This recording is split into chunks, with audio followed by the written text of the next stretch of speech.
Mga kachika, mula dito sa bahay ng ating kaibigan ay may mga alaga silang elk.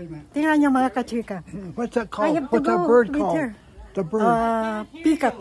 Peacock.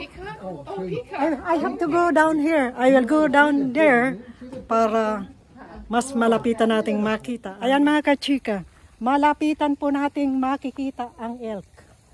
Ang lalaki ng sungay. Look at that.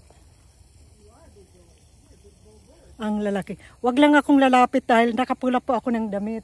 Ayan, nakatingin sila sa akin ng masama. Ayan mga kachika. Ayan.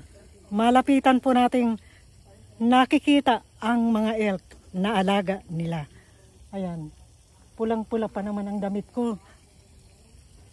Kitang-kita nila ako. Look at that. Ayan mga kachika, ang mga elk na alaga nila. Mula dito sa bahay ng ating kaibigan, ayan po ang bahay nila. Ayan po sila nakatingin sa taas. Ako naman ay lalapit dyan sa mga elk. Pero baka habulin ako eh. Kayang-kaya nilang sirain yung bakod na yan. Dahil nakikita nila ako. Pero unti-unti nating lalapitan ng konti. Ayan mga kachika. Ang mga elk na wild, dito po ay inaalagaan nila.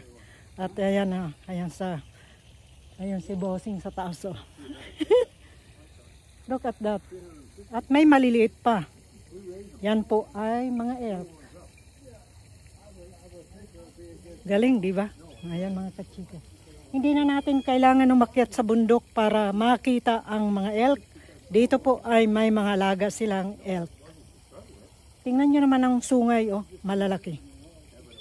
Galing, di ba?